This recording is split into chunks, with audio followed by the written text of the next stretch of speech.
Do you want to be a fighter? RMC. Here comes Inoue. That destructive power does it again. Fighters Club. I'm the baddest motherfucker on the planet. Hey, je vous avais dit quoi?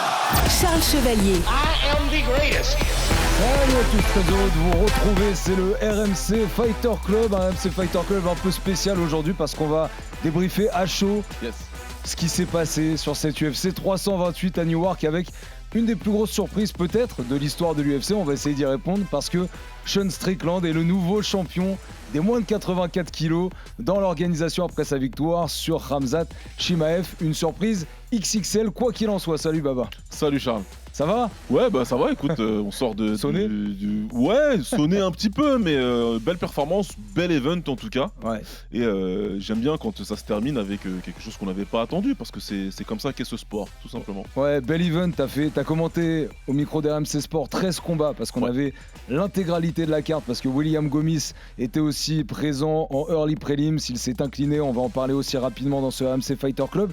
Et on teste aussi aujourd'hui, Baba, de vous faire un débrief à chaud, parce qu'on sort tout juste de la soirée, on a travaillé tous les deux pour RMC Sport, évidemment le diffuseur officiel de l'UFC en France. Donc voilà, on est à chaud, on va faire parler les émotions, les analyses qu'on vient d'avoir, et puis déjà les petites interviews de Dana White qui ont été données en conférence de presse avec, je crois pas grand chose qui s'est dit, mais en tout cas on va pouvoir aussi le débriefer rapidement. C'est parti donc pour ce débrief de l'UFC 328. C'est fou, hein, c'est fou ce qui s'est passé. Franchement, peu de personnes auraient pu pronostiquer ça. D'ailleurs, je pense que ce serait intéressant d'avoir certains chiffres, mais je pense que il y a peu de personnes qui ont dû aller sur le pari Sean Strickland l'emporte contre Khamzat Chimaev. Pourtant, Baba, en fait, plus le combat avançait, plus on s'est dit, en fait, c'est possible. En fait, peut-être qu'on aurait pu se dire avant, Sean Strickland est capable de le faire. Ouais, c'est ça. Mais en fait, si tu veux, avant le combat, la plupart des gens avaient la bonne analyse. C'est-à-dire que soit Khamzat arrivait à ramener le combat au sol rapidement et soumettre Sean rapidement ou répéter sa performance contre Dricus, soit Sean arrivait à défendre correctement cette lutte et imposer un combat debout. Et dans ce cas-là, plus le combat durait, plus les chances de Sean augmentaient. Et par contre, une fois que tu as fait cette analyse, je pense que la plupart dans la prédiction sont restés sur l'option 1, c'est-à-dire Chimaev va dominer et va gagner ce combat. En fin de compte, c'est Strickland qui a eu le dernier mot. Ouais, le dernier mot pour Sean Strickland qui l'emporte finalement donc à la décision à l'issue des 5 reprises. Alors, il y a plusieurs débats déjà qui se lancent sur Twitter, sur X, sur tous les réseaux sociaux. Évidemment, pour les fans qui ont suivi aussi ce combat, le scoring qui peut être discutable parce qu'on peut se dire aussi que c'est une split decision avec laquelle il l'emporte, Sean Strickland, je crois. Et donc voilà, un scoring qui forcément peut prêter à débat. Sur l'ensemble du combat, il y a un round 2 qui est vraiment décisif. Ouais. On se demande ce qui se passe. Parce que sur le premier round, on a du Chimaev qui est au bout de 15 secondes, c'était pas au bout de 5 secondes, c'était au bout de 15 secondes, 20 en lutte, et réussit à emmener Sean Strickland au sol. Finalement, tout le round se passe au sol, grosse domination, il prend le premier round, c'est sûr. Et dans la deuxième reprise, Baba, il y a une action un peu bizarre où Sean Strickland arrive presque à faire mal à Chimaev. On ne sait pas comment. Chimaev, il est sur le dos. Et là, on se dit qu'il est touché. On ne sait pas pourquoi. Et en fait, ça a déterminé toute la suite de son combat. Ouais, exactement. Il y a cette première tentative de takedown qui est stoppée par Sean O'Malley. Puis la seconde... Par Sean Strickland. Par Sean O'Malley. Sean O'Malley sera à la Maison Blanche. Pardon, exactement. Et puis cette deuxième qui est à moitié ratée, à moitié stoppée par Strickland, où là, il va se mettre sur le dos, Chimaev. Et on a l'impression qu'il est cuit. On a l'impression qu'il est cuit en fait de ses efforts, que ça va pas du tout. Strickland en profite pour du bon ground and pound et c'est le point de bascule. C'est le point de bascule du combat parce que même si Chimaev va trouver des ressources pour dominer la 4e reprise et faire en sorte qu'on arrive dans la 5e reprise à 2-2, on sent bien que à ce niveau-là, Strickland il a prouvé qu'il avait un cardio sur 5, qu'il était capable de faire des choses pendant 5 reprises et d'envoyer des frappes pendant 5 reprises et que Chimaev forcément, ça allait diminuer son cardio et voilà, Strickland a pris l'avantage parce qu'il a gardé le même niveau de frappe constamment. C'est ça sa force. C'est même sur 5 rounds, même face à un mec qui est capable de mettre de l'intensité comme le fait habituellement. Il l'a moins fait sur la deuxième partie du combat, Chimaev. Mais il a réussi à mettre Chimaev sur le dos. Ouais.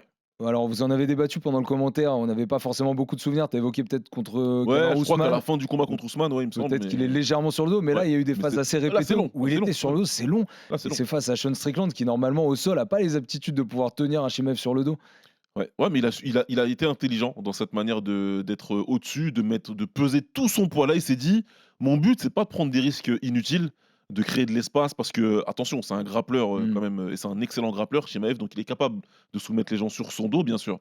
Donc là, Strickland, il s'est dit: «Moi, je vais juste appuyer de tout mon poids. Je vais l'épuiser le plus possible. J'ai 2 minutes là de travail au-dessus, je vais en profiter, je vais peser sur lui et ce que je fais là, ça va me permettre, de m'acheter un combat debout pour le reste du combat», et c'est quasiment exactement ce qui s'est passé, tu vois? Donc c'est là où c'est intéressant comme lecture de voir ce que Chimaev a fait, ce qu'a proposé. Cette première reprise avec sa lutte, où même s'il aura réussi à contrôler Strickland, il aura quand même galéré. Pour le mettre vraiment sur son dos, il aura galéré. Il aura mis pas mal de temps et ensuite, de là, il aura pris le dos, mais il n'a pas réussi à faire du dégât, il n'aura pas réussi à étrangler. Donc ça lui a coûté beaucoup d'énergie et c'est là où c'est, techniquement, où il y avait toujours ces comparaisons entre Khamzat et Khabib, et tu vois que Khabib, lui, il avait plusieurs, niveaux dans son grappling. Il avait un plan A, un plan B, un plan C, sur comment t'emmener au sol, comment te contrôler, comment t'amener là où il voulait, et on se rend compte que c'est pas le cas de Chimaev. Chimaev, son plan B, là, ça a été de dire, et franchement, a raison de se dire: «La lutte, ça va peut-être pas marcher aujourd'hui, donc je vais devoir me bagarrer avec toi debout», et son seul problème, c'est que debout, bah, c'est quand même relativement limité. C'est suffisamment limité pour ne pas pouvoir prendre le dessus sur Strickland, en tout cas de façon, pérenne. Sur Ouais. une reprise, pourquoi pas, mais pas de façon pérenne. Et puis il y a un problème qui est constant finalement, qu'on a déjà remarqué plusieurs fois chez Chimaev, c'est le cardio. Ouais. Parce que tu comparais avec Khabib, on se souvient de Khabib qui fait, par exemple, avant de réussir à soumettre Conor, par exemple, il arrive à lui mettre au moins une énorme patate là, qui est passée au Ouais, ralenti plein de ouais, fois, il ou reste quand même debout en avec lui striking, pendant un round entier, il ouais. y Ouais, arrive, mais le cardio il est là, et ouais, tu sens que si ça allait jusqu'au bout, le cardio il était là aussi. ouais. Le cardio de Chimaev, il est vraiment, vraiment à remettre en question. Il y a eu ces problèmes à la pesée. Alors, Strickland qui a dit il n'a pas fait le poids, etc. Il y a des questions à se poser, parce que quand on voit l'état de Chimaev, finalement, il pèse tout pile le poids. J'ai pas de théorie du complot du tout, Oui, mais oui, non, bon, c'est vrai qu'il y mais a, c'est vrai que il y a c'était des, un peu il y a particulier. des éléments Oui. qui laissent, qui poussent à se poser certaines questions. Pour quelle catégorie il va être fait finalement Chimaev maintenant? Parce que là, il a du mal à faire le poids à 84. S'il monte en 93, son cardio, ça donnera quoi? Il sera beaucoup plus lourd. Est-ce qu'il sera capable de tenir un cardio quand il fera 100, 105 kilos? C'est une question qu'on peut se poser aussi. Il y a beaucoup de questions qui ont été mises à jour avec cette défaite contre Strickland quand même. Ouais, bah, c'était, ce jour, il devait arriver, hein, pour Chimaev. Le jour où, son zéro il part, ce jour, les questions, arrivent, le jour où, voilà, on va se demander effectivement. Lui, il veut monter à 93, il a annoncé à Dana White, enfin Dana White l'a dit en tout cas en conférence de presse. Hamzat m'a dit: «Je ne veux plus combattre à 84 kilos. De toute façon, il a plus de ceinture à défendre, donc il y a rien qui l'empêche de monter. Le problème, c'est Il n'y a que rien qui le retient ici.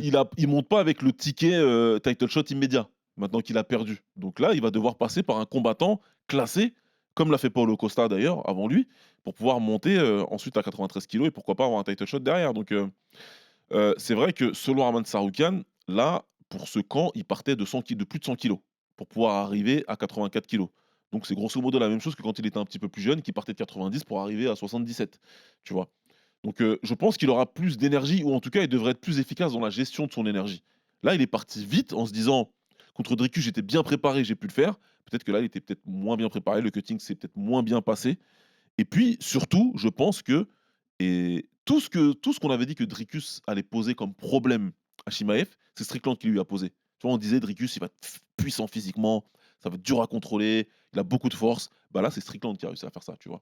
Donc c'est là où on l'attendait peut-être un petit peu moins, mais Dricus avait dit que Strickland est dur à contrôler, Whittaker, d'autres gars, Adesanya avait dit: «Ce mec-là est beaucoup plus fort que ce que vous pensez», et je pense que là, on l'a vu et Chimaev s'en est rendu compte. En fait, Strickland, il a pas eu de faiblesse sur les endroits où on l'attendait. Ouais. Et on a dit, alors il a peut-être passé quand même un peu plus de temps sur le dos qu'à l'accoutumée, parce que dans le premier round, Bien sûr. il y a des secondes et des secondes, alors que sur son temps global à l'UFC, il y avait moins de 1% qu'il avait passé sur le dos. Donc là, ça a peut-être déjà été explosé.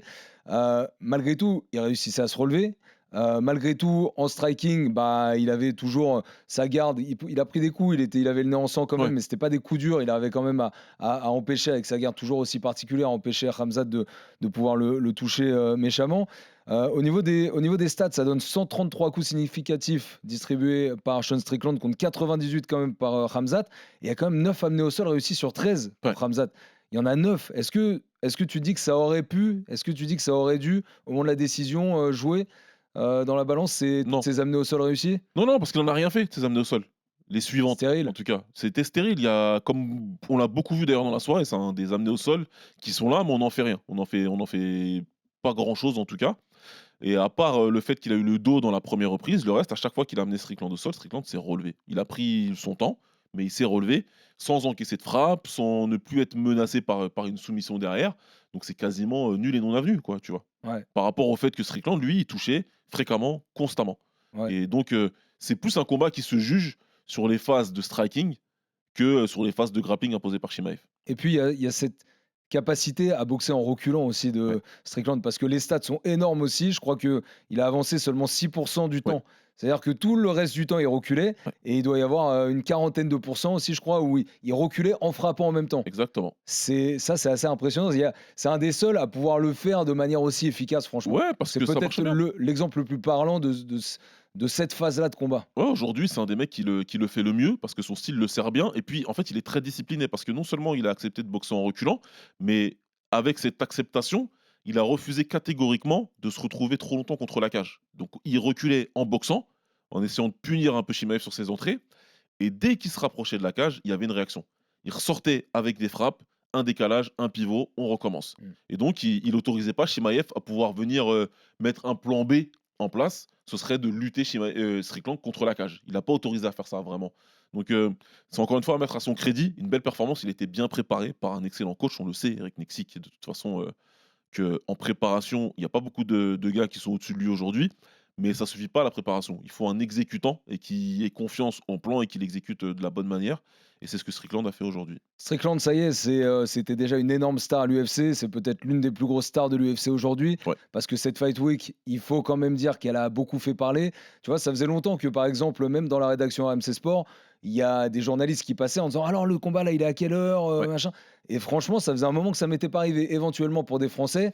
Mais tu vois, il n'y a pas d'autres combattants internationaux hors Conor, hors Khabib. Des mecs comme ça, tu vois, même pour Makhachev, Non. les gars Non, non. viennent pas me voir en me demandant à quelle heure est le combat, qu'est-ce qu'on pense, est-ce qu'il va Ouais, gagner, tout jusqu'à ça. recevoir des messages de gars que je sais pertinemment qu'ils se lèvent pas pour regarder des combats. Et puis là, tu as un Là, il message se lève. à 5h. Ouais. À 5h. Bah, Alors, pareil. il commence quand le combat? Il est Pareil. passé? Il n'est pas passé? Donc là, c'est l'appareil de mesure. C'est l'appareil de mesure pour savoir que c'était un gros combat. Ouais. Que le bruit qu'il avait fait autour, tout le trash talk, il avait réussi à rameuter des gens. Et au final, on se rend compte que malgré toute la sécurité qu'il y avait dans la cage, ils ont déjà commencé à checker, ils ont commencé à rigoler avant le début du combat. Et puis derrière, qui c'est qui attache la ceinture autour de la tête de Strickland? Bah, c'est Khamzat. Ah, le symbole, il est fort. Ouais. T'es déçu que ça se termine comme ça? Est-ce que quand c'est aussi virulent en conférence de presse, qu'il y a autant de mots qui s'échangent, il y a autant d'animosité qui est perçue chez les deux, t'es entre guillemets déçu que finalement ils se terminent en se prenant dans les bras et que ça aille pas jusqu'au bout? Est-ce qu'il y a un côté trop feinté pour toi de leur relation du coup? Non, pas du tout. Moi, je suis pas déçu de comment ça se termine. Je suis déçu de comment ça commence. Ouais. En fait, vous n'avez pas Ah, besoin mais de ça, les gars. ouais, mais Baba, au final, Du coup, vous n'aviez regarde, pas besoin de faire ce ça. qu'on vient de dire juste avant, Ouais. en fait, ça a fonctionné. Ça a Ça fonctionné. fonctionnait Ça a pour fonctionné. vendre, pour vendre. ramener des gens. Bah ouais. Oui, oui, ça fonctionne, bien sûr. Maintenant, ça fonctionne aussi en sachant raison garder. Là, on n'a pas gardé la raison. Bah. C'est mon petit problème par rapport à ce trash talk-là que je peux trouver ridicule par moment. Mais ça ramène des gens, oui, bien sûr. Chacun met sa raison où il veut après, parce que Ah, même complètement. Sean Strickland, il a dit, moi Josh O'Keefe, il m'a fait comprendre que même moi j'étais allé un Ouais. petit peu. Donc il dit Josh O'Keefe, il va trop loin, etc. Donc voilà, la raison de Sean Strickland, elle se Exact, tu vois, situe au c'est- niveau ouais. où Josh O'Keefe passe. O'Keefe tu n'en vois, donc- revenait pas, tu vois. Donc, on a eu toutes sortes de trash talk bizarres, différents, mauvais dans tous les sens pendant cette semaine. Et au final, tu vois bien que c'est deux gars qui se respectent. Ils se sont détestés pendant 2 mois et puis là, ils se respectaient beaucoup en fin de compte. C'est une bonne nouvelle pour Nassourdine Imavov ou pas tout ce qui s'est passé ce soir? Mon instinct a envie de te répondre oui, mais mon instinct secondaire me dit prudence.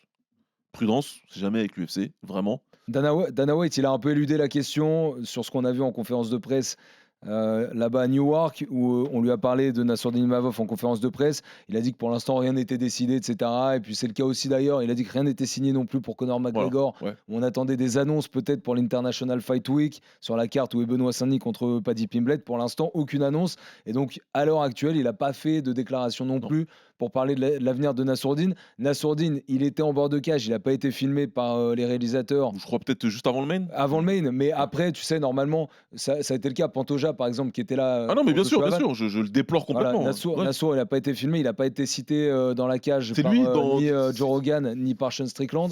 C'est particulier. Donc on ne Il sait est pas, censé on avoir sait le pas ce qui va prochain se passer. épisode, quoi. Normalement, si tout va bien, de toute façon, ils vont pas donner un Dricus du Plessis 3 directement.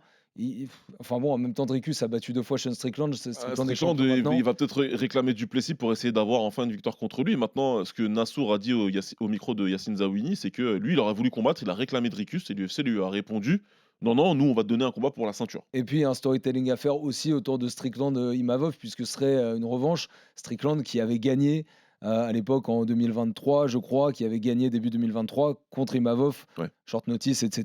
Pas au poids. On était Oui, en puis moins de l'avantage pour 93. Strickland, c'est que pour le trash talk, il fera juste un copier-coller. Il n'a Ouais. pas besoin de trop se fouler là. Ouais, donc dur de se prononcer pour l'avenir de la catégorie pour l'instant pour toi. Moi, je reste toujours réservé parce que l'UFC fait ce qu'il veut.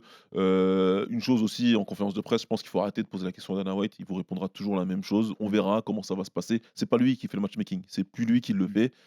Il l'a avoué lui-même, d'autres l'ont avoué à sa place. Peut-être un jour ramener la personne qui s'occupe de tout ça à la conférence de presse plutôt que Dana White.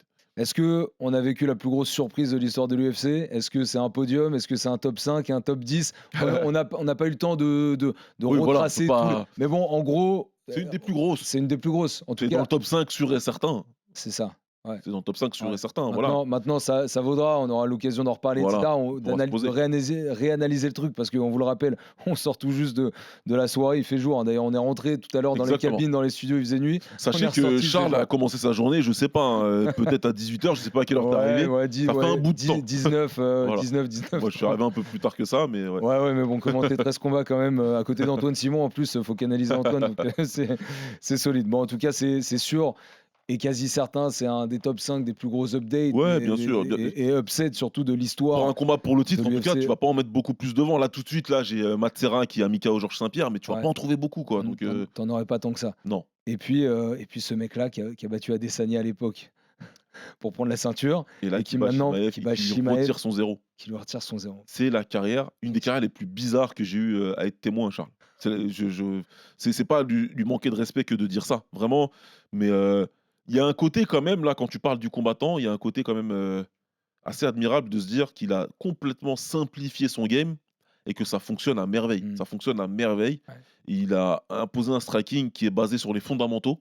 Et moi, en tant que pratiquant de pied-point, coach pied-point, tu peux que être content de voir que les fondamentaux fonctionnent et que beaucoup de combattants face à lui n'ont pas la solution face à ces fondamentaux-là. Il y a un Français qui lui aussi a de très bons fondamentaux et qui va très vite avec ses points et qui a une revanche à prendre et qui peut lui contester ça. Ouais, Nassourdine Imavov en ligne, évidemment, pour essayer d'avoir ce title shot avec Younes Ben Abdelwahid qui est aussi là-bas avec fait le voyage, lui qui a fait le voyage. Peser son influence, c'est important de faire ça. Ouais, tout à fait. Bah, il y a Nicolas Haute qui est là-bas aussi, Ouais. puisque William Gomis était sur cette carte. Il s'est malheureusement incliné. On va en parler rapidement. En tout cas, tout est fait pour que les négociations puissent avancer autour de cette UFC 328. Et moi, je mets mon petit billet qu'on reverra un Sean Strickland, mais moins trash talker. Quelle que soit la situation, je le vois pas repartir dans des extrêmes comme il a pu partir là, parce que là, il a plus rien à prouver, il a plus rien à vendre. Ça y est, il est monté trop haut, il a battu Chimaev, il a enlevé le 0 d'un gars qu'on disait invincible. Donc je pense qu'on le verra pas aussi virulent qu'on a pu le connaître durant toutes ces Fight Week. En tout cas, on aura l'occasion de le constater, Ouais, c'est ce puisque que j'allais dire, on verra. la prochaine fois que la ceinture sera en jeu chez moins de 84, ce sera avec autour de la ceinture, autour de la taille, pardon, de Sean Strickland au début du combat. Belle soirée, tu l'as dit en introduction tout à l'heure, il y avait plein de storytelling dans tous les sens, on va pas tout débriefer, on va juste bien sûr faire l'honneur à l'autre ceinture qui s'est jouée, ça c'était un combat de fou furieux, Joshua Van contre Tatsuro Taira, ceinture des moins de 57 kilos. Première fois, je crois qu'il y avait 2 combattants qui étaient nés dans les années 2000 qui s'affrontaient à l'UFC. Donc c'est aussi une petite page d'histoire qui s'écrit avec ce combat-là. Et c'était, comme on l'avait annoncé aussi dans le preview qu'on avait fait de cette UFC 328, Baba, une vraie opposition de style, une pure opposition de style. Ouais. Et ça a été l'opposition de style la plus parfaite. Et Voilà. ça s'est transformé dans la cage avec le striker. Basiquement, le striker Joshua Van, qui a confirmé que c'était un striker d'élite. D'ailleurs, est-ce qu'on peut le rentrer dans la conversation des meilleurs strikers de l'UFC Oui. aujourd'hui? Oui, aujourd'hui. On a beaucoup parlé, Oui. évidemment, de Topuria, qui était peut-être le meilleur striker avec Holloway. Maintenant, sur ce podium, on peut inclure. Voilà, on peut mettons-les inclure dedans. Joshua Il Evans. n'est pas devant ces gars-là, mais mettez-le dans la conversation pour si vous établissez un top, il est Ouais. dedans. Parce que ouais, là, c'est une performance tout en efficacité, en agressivité. En fait, c'est toujours la même chose, Charles. Quand tu as cette opposition de style, tu te dis, le striker, quand il aura de l'espace, il devra attaquer. Il y a toujours de l'hésitation. Et on l'a vu beaucoup dans cette carte. Où le striker qui affrontait un lutteur, quand il a eu enfin l'espace qui s'est ouvert, il hésitait à envoyer. Ça n'existe pas, l'hésitation. Chez Joshua Van, il n'y a aucune hésitation. Dès qu'il peut envoyer, il envoie et il bombarde. Ouais. Et s'il y a une ouverture, il envoie une rafale de frappe tout de suite. Ouais, c'est précis, C'est- c'est voilà. rapide, c'est Après, c'est c'est puissant. vraiment de la pure boxe, quoi. C'est vraiment magnifique ce qu'il a fait ce soir. C'est beau parce C'est que beau. chacun leur tour, ils ont fait jouer leur point fort et ils ont utilisé cette arme à fond et ils ont joué leur avantage à fond. Ouais. Tous les deux se sont retrouvés dans une position de finir le combat. Et c'était à tour de rôle, donc on a des changements de momentum dans le combat. C'est génial de voir Ah cette ouais, parce paroxysme, que ouais, vraiment. Premier round, on va forcément s'attendre à ce que Taïra essaye de venir coller, et c'est ce qu'il a fait. Ouais. Je crois qu'il a réussi 4 takedowns dès la première reprise. Ouais. Là, on commence à se dire ça pourra être compliqué à ce niveau-là, comment développer sa boxe, comment appliquer son striking pour Joshua Van. Finalement, il a réussi un énorme knockdown à la fin du deuxième round, et ça, c'est le point de bascule un petit peu, où il lui dit dès que tu vas te décoller de moi, Ouais. mon striking il va s'appliquer, et là, ça va être très chaud pour toi, et c'est exactement ce qui s'est passé. Ouais, je vais taper tout de suite. Mais je pense que là, pour le coup, Joshua Van, après être sorti de cette première reprise où il est dominé, où il concède des takedowns, il concède des positions, il se dit, en fait, ça va. C'est chiant ce qu'il me propose au sol, mais je m'en sors. Attends, maintenant, je vais prendre les risques. En fait, ce qui se passe, c'est ce que tu veux qu'il se passe quand un striker affronte un grappleur comme celui-ci. Mm. Et c'est ce qu'il a fait. Et Taïra, ensuite, c'est la résilience, beaucoup de force mentale pour rester dans le combat le plus possible. Et c'est pour ça, une fois n'est pas coutume, c'est très, très, très rare que je dise ça. Ah, Mais là, le finish. je pense qu'on rentre dans un cas où c'est peut-être un poil Ouais. trop tôt. Alors, allez analyser ça, hein, si vous voulez. Vous avez peut-être déjà vu toutes les images, mais sur la page YouTube, RMC Sport Combat, par exemple, vous reverrez les finishes. C'est un finish à la 5e reprise. En l'ayant bien revu, tu sais, en fait, il y a ce coup où il tombe, mais vraiment, il a une attitude comme s'il tombait. Ouais, c'est vrai. Tu sais, quand tu tombes tout droit comme ça, que tu as un chaos sec, qu'il n'y a plus rien qui répond. Et donc, l'arbitre, à ce moment-là, vu qu'il y avait une salve de coups, sur le coup, tu vois, je comprends qu'il arrête Moi, je parce comprends qu'on l'arbitre, a c'est l'impression dur. qu'il va Ouais, plus être là, en fait. C'est- Et finalement, tu vois qu'il est là. Tu vois que tout de suite, tu vois que ses yeux, ils sont encore là. Parfois, il y a des mecs qui disent pourquoi tu m'as arrêté, mais tu vois que les yeux, Ouais. ils sont un peu dans tous les sens. Là, il était encore là, c'est vrai. Là, c'est dur parce que c'est Yes. la 3e fois qu'il prend un knockdown comme ça. Le premier knockdown où c'est quasiment un KO quand il tombe par terre avec la tête qui frappe le sol. Et là, peut-être l'arbitre il revoit la même chose. Il se dit c'est le 5e. Il pourra pas résister comme il a résisté dans les rounds d'avant. Et donc lui, il choisit d'arrêter. Donc je peux pas en vouloir à l'arbitre. Je pourrais pas lui en vouloir d'avoir pris cette décision-là. Mais le fan qui était devant la télé, évidemment, tu te dis ah. On voulait une fin, là, on voulait que tous les deux aillent au bout maintenant, vu qu'on en était rendu là dans le combat et qu'ils finissent debout et voilà. Et même si c'est la main de Joshua Van qui se lève.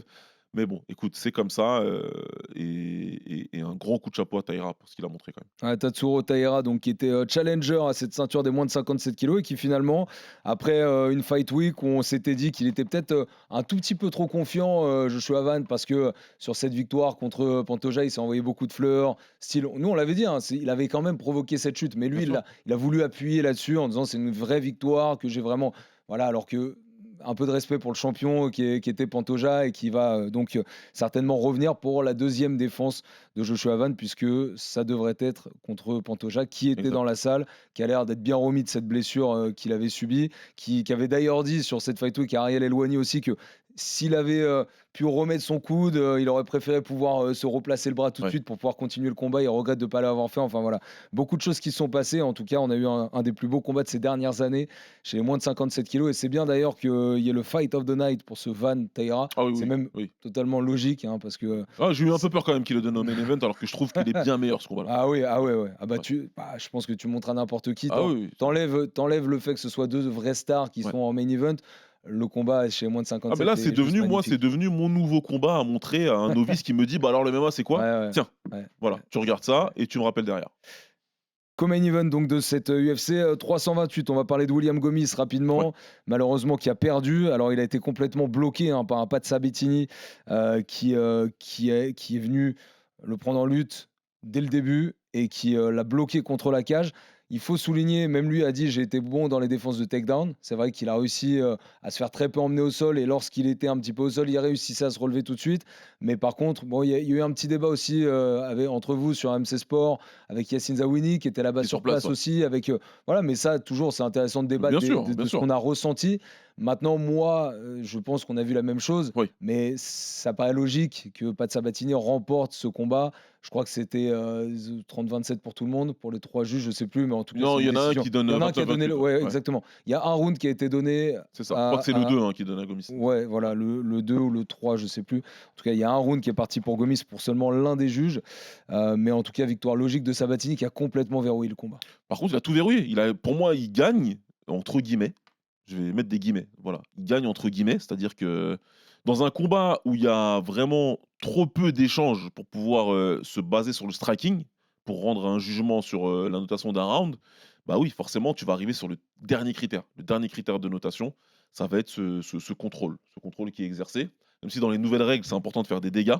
Mais William, à mon sens, ne fait pas assez de dégâts. Il n'y a pas assez de volume pour pouvoir vraiment voler ces rounds-là. Donc, de son point de vue à lui, il gagne, mais c'est normal, il vient de faire le combat. Donc, il a moins de lucidité que les autres.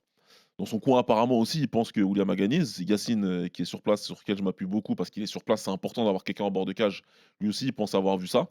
Mais autant j'ai tendance à évidemment m'appuyer sur Yacine, hein. Quand il est sur place et qu'il sent les impacts, ben, tu dis ok, toi tu étais là sur certains combats, je veux bien changer d'avis entre guillemets au revisionnage. Là, en toute franchise, ouais, je vois quand même William perdre. Même si ben, c'est une défaite, c'est une défaite vintage, hein, j'ai envie de dire, hein. Il nous a fait Sabatini un combat MMA 2005 là.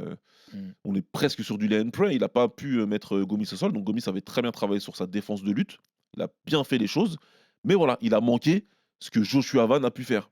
Tu vois, il a manqué ce que Strickland a pu faire aussi quand il s'est relevé. Tu vois, vraiment tout de suite mettre les mains dessus, tout de suite frapper de façon efficace et répétée. Tu vois, il a Ouais. manqué la répétition. Et tu me disais tout à l'heure, c'était une très bonne carte pour le storytelling. Ouais. Par contre, c'était une carte techniquement qui pouvait être à certains aspects Ouais. très niche, très aficionado, très Exactement. suiveur. C'est une fan Et- pour les fans avancés. Et du coup, je fais un lien avec le combat de Sean Brady contre Joaquin Buckley parce que ça a été un peu, entre guillemets, le même. Il a verrouillé Sean Brady. Ah ouais, Voilà, on sauf va pas en que- parler longtemps, mais ouais. ça a été en gros dans le style. Il y a eu Ouais. plusieurs combats qui ont ressemblé à ça. Exactement. Sauf que là, Brady, lui, de son contrôle au sol, il en a tiré quasiment le maximum.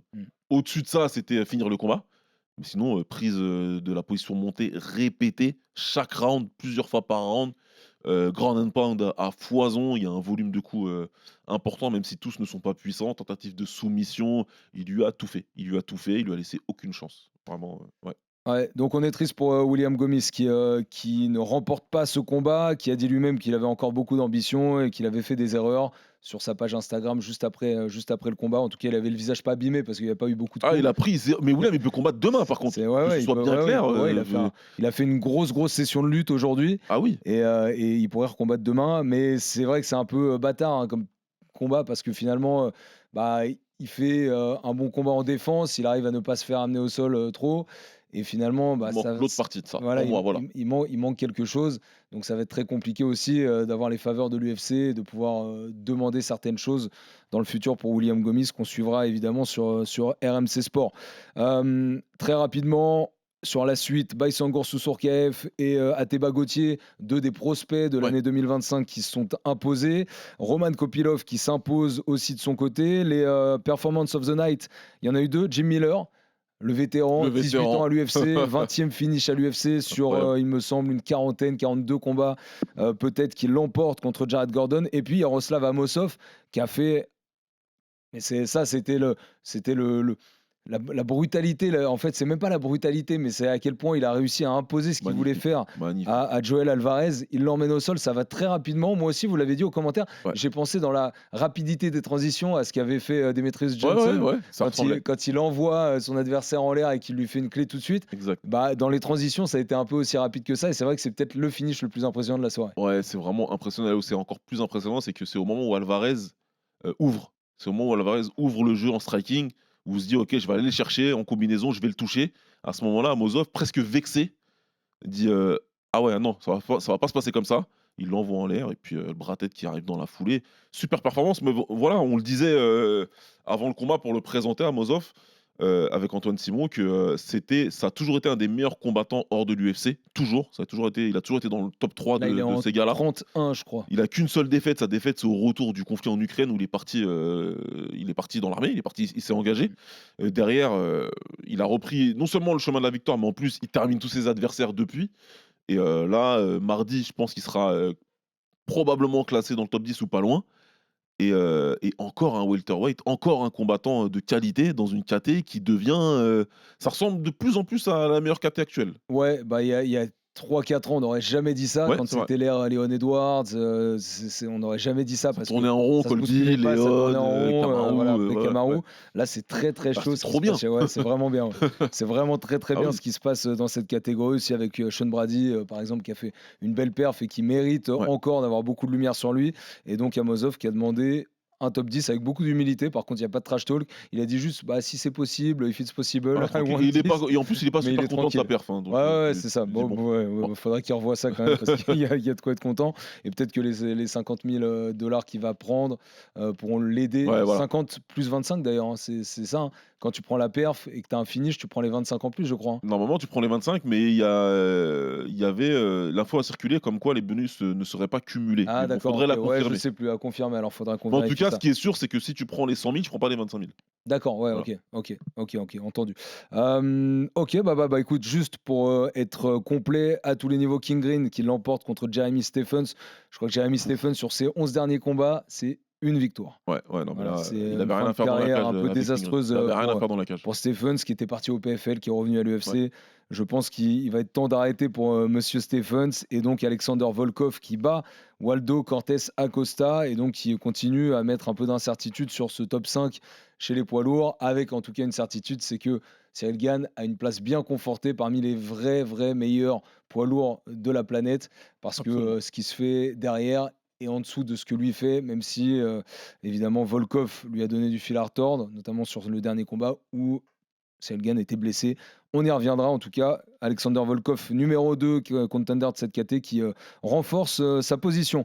Merci Baba. Merci à toi, Charles. Soirée un peu historique, hein, Ouais. on le rappelle, avec Khamzat Chimaev qui perd sa ceinture contre Sean Strickland. Est-ce que c'est l'une des plus grosses surprises de l'histoire de l'UFC? On l'a mis potentiellement pour l'instant sur le top 5 Ouais, des plus top gros 5, upsets peut-être de top l'histoire de 3, l'UFC. mais allez-y, On va discuter. balancez vos suggestions. Ouais, en dites-le commentaire. dans les commentaires. On est toujours content d'essayer de vous entendre. Dites-nous aussi en commentaire si ça vous plaît qu'on essaye de faire des débriefs comme ça Yes. à chaud, même si on n'a pas toutes les dernières infos, mais comme ça, on essaye de vous restituer ce qu'on a aussi vécu durant toutes ces nuits. Exactement. Et on va vous donner une dernière info en direct d'ailleurs de Vegas de Yacine Zawini, Ouais. qui a posé la question d'avoir un événement numéroté à Paris. Et la réponse a été très bonne question. C'est un marché qui flambe pour nous, donc c'est possible. Donc Dana White, il ouvre la porte pour un numéroté à Paris. Alors en quelle année? Est-ce que ce sera en 26, en 27? C'est la question qui flottera encore. Mais À bon, voir. dès 26, en fonction déjà des résultats qui arriveraient en juin et en juillet, en septembre, tu pourrais faire quelque chose. Si Exactement. Benoît Saint-Denis et Cyril Gane ont des ceintures, ou alors si Saint-Denis l'emporte contre Pimblet et qu'il se rapproche d'une ceinture, tu peux faire un très gros numéroté. Ça peut être pas mal. Nassourdine contre Strickland, avec Aspinal contre Cyril Gane 2. Cyril Gane. Ouh. Manon Fiorot qui pourrait prendre un très gros combat pour une ceinture ou très proche d'une ceinture, et Benoît Saint-Denis qui, s'il l'emporte contre Pimblet, peut aller prendre une ceinture BMF ou chez les moins de 70. Ça fait un très Ça a gros de la gueule, numéroté quand à même. Paris. Ça a de la gueule. Ça a de la gueule. C'est encore au conditionnel, mais ça a beaucoup de gueule. Merci Baba. Merci à toi, Charles. Merci, on se retrouve très vite dans le Fighter Club. Ciao. Ciao.